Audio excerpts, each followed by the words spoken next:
Hi, here we are back again. Today, considering we're living in Salisbury, I've decided to do Salisbury steak. It may look like a lot of ingredients, it may look like a lot of hard work, believe me, it's not. First off, cut your onion in half. Then you can, your panko crumbs, put it in the bowl. Only need half an onion for this part of it.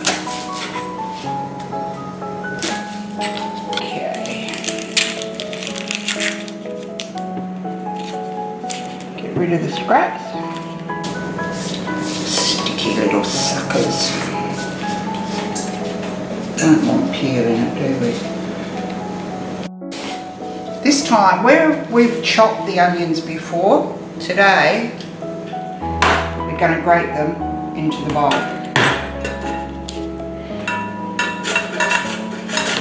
Not a very good choice of bowl, but it will do.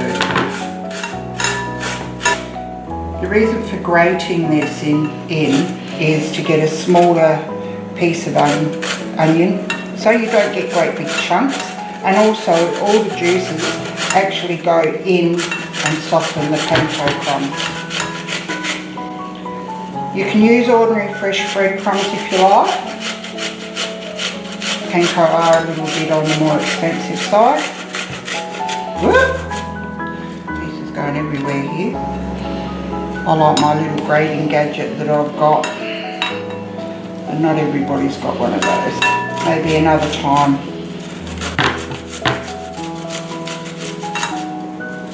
And gloves don't help either.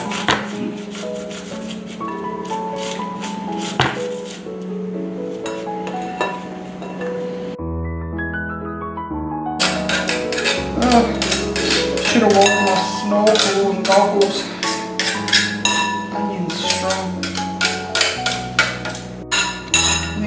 These last little bits, might just chop them up a bit just so that you're not wasting it.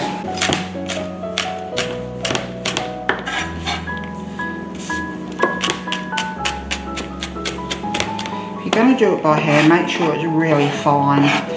Nothing worse than if you're eating something like this and you get a great big lump of onion.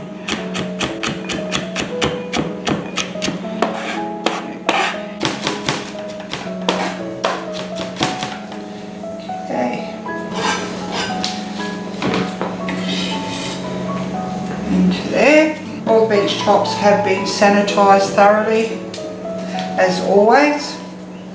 Hands washed, sanitised and gloved up as much as I have them. Now what we do, we're going to stir the pancos and the onions together, just so that the juices get right into those crumbs and absorb it all. You can see that, but you can actually see it moistening already. Helps with the mixing process. Okay, so the next thing in, we're going to beat the egg. I always crack an egg into a separate bowl, never into your ingredients, just in case you get a yucky egg. Don't want that. Otherwise all of your ingredients will be ruined. Give it a beat, quite easy, just a normal size egg. Right, dip it in there, your meat, plonk that in, all your remaining ingredients, Dijon. As with any recipe, get all your ingredients and everything all together, measured out and ready to go. Saves a lot of time. Worcestershire, garlic, tomato ketchup or plain old tomato sauce. That does just as well. And your stock cubes crumbled. This is the part kids love to do. Get your hands in it. Give it a good mix, squishy, squish it all around, mix it in together, Don't over mix it.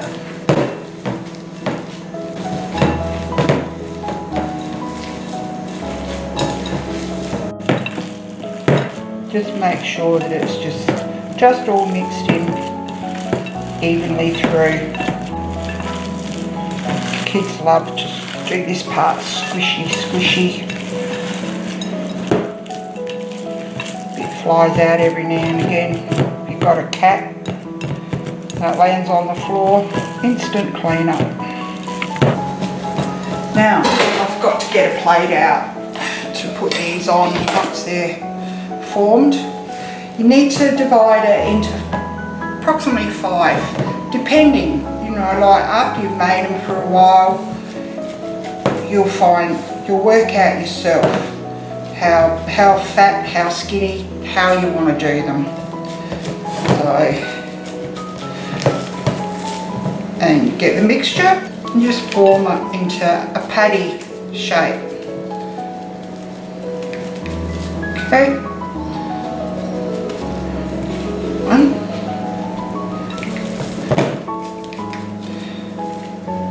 You can add other things like grated carrot and stuff like that, but it won't be Salisbury steak, maybe parallel steak.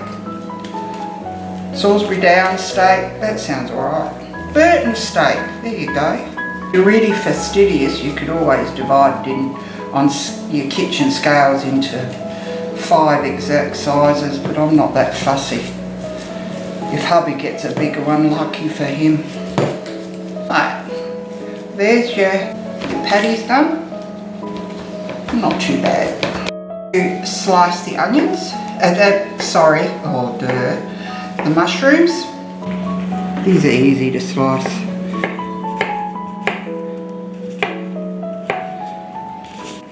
They have been cleaned off. I cleaned them off earlier, just with a damp cloth.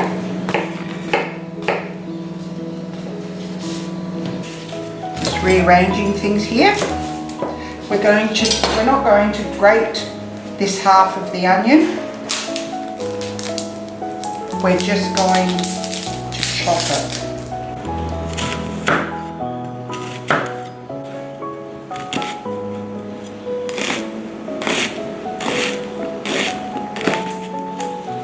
Didn't pick a very good size chopping board for this one, did I?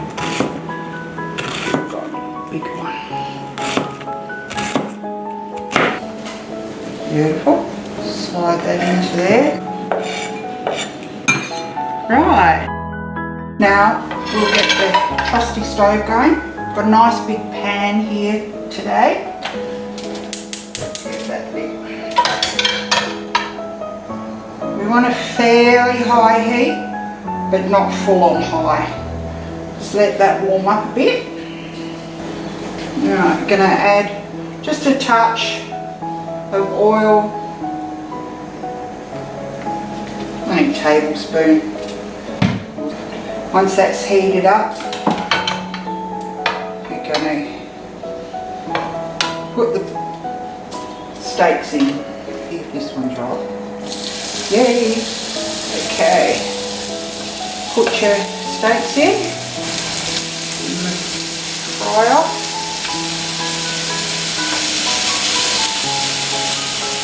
If you've got children, you could make them even smaller. You know, kids don't always like great big whoppers unless they're hungry jacks. So let them sizzle away for a couple of minutes before we turn them over. It's usually about a minute and a half each side.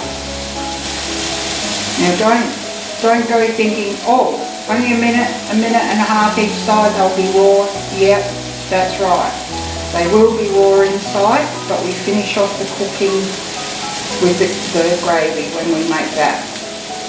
Smells really nice. If you have any questions about these recipes that we're doing here, just put in the comments or whatever, drop us a line, ring us up, whatever. Fire away. Okay.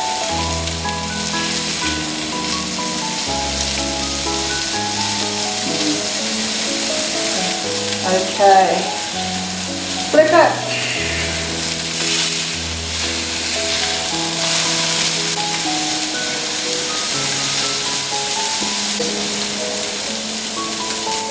If you haven't been able to tell before, you can now. I'm a very impatient person.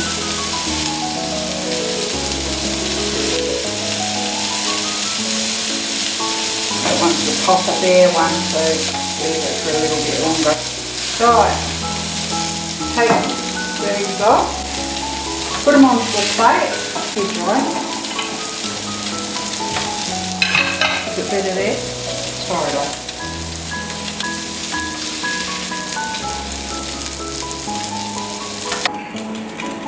Now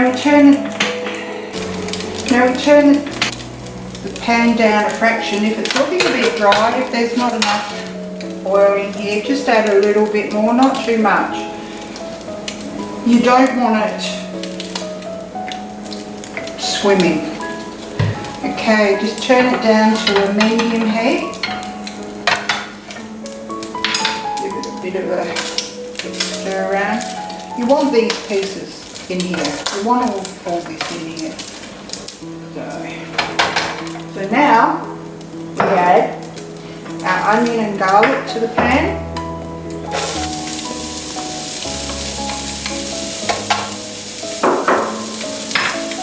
Garlic. Give it a stir around.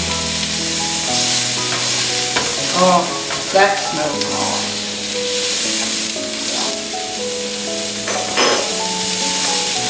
Saute the fraction.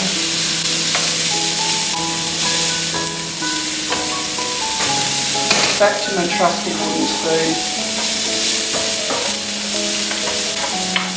Just stir it around until the onion is slightly translucent, slightly see-through. To add our mushrooms.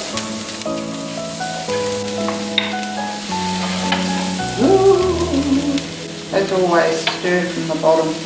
Keep stirring them so they don't catch. If it does look a bit dry as this does now, add a little bit more oil. Careful not too much. One of the secrets of this is butter later on. If you don't like butter, margarine, anything, whatever rocks your boat. So you just stir the mushrooms and cook them until they're golden, not shriveled up and black. Yum, I could sit down right now and eat this. Love mushrooms. And they're very healthy for you. Often referred to as poor man's steak.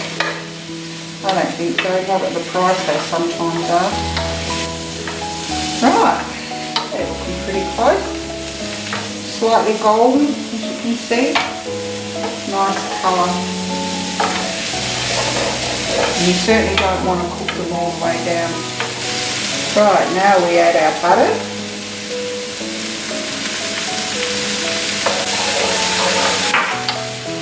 Okay, now, once the butter's melted, slowly add in your beef stock, stirring as you go. Just scrape all the ground meat pieces off the bottom because that's where a lot of your flavour is. Alright, no lumps left on the bottom of the pan. Just need to grab a whisk. Up to heat. Beautiful. Right, now we add in our other ingredients. Sprinkle the flour over the top and whisk it in. An easy way to do it too is that once you put the butter in a melter, put the flour in and whisk it around until it's nice and smooth. but I just sometimes feel that there's not enough liquid to really get the flour happening.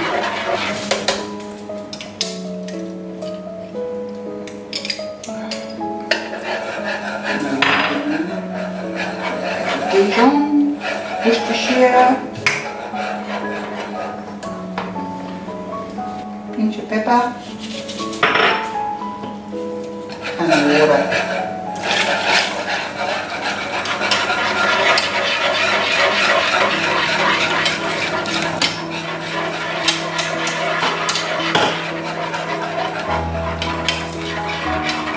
If you haven't used a whisk before, you'll find that anything that you, custards, gravy, sauces, anything where you're mixing, these work brilliantly. It breaks up all your lumps and bits and pieces. Okay, everything is nice.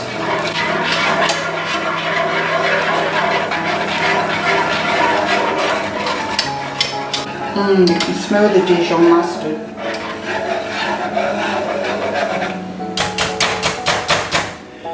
Right.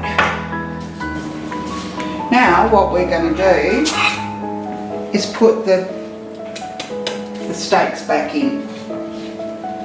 Yeah, I know most of you are saying they're burgers. Yeah, you're right. So you put them back in. This is where they finish cooking, and hopefully they won't fall apart.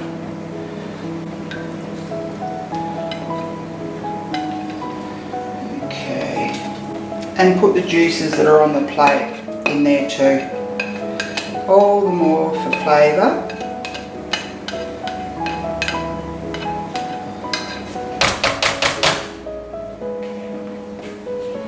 Just that simmer away for about 7 minutes or so, 5-7 minutes. It should thicken up.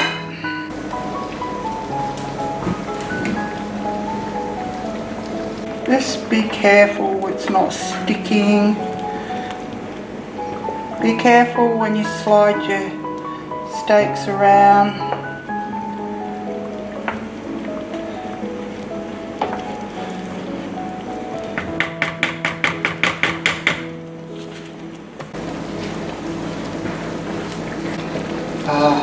Yeah.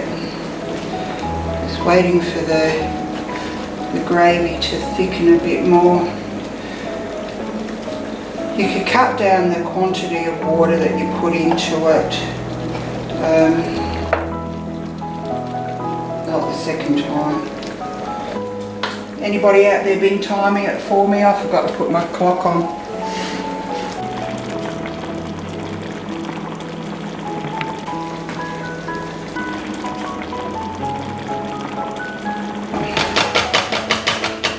Now what we're going to do is put them on a plate. We'll just leave the stove going for a minute. Going to put the burgers or the patties or the steaks on the plate, and then we'll just zap the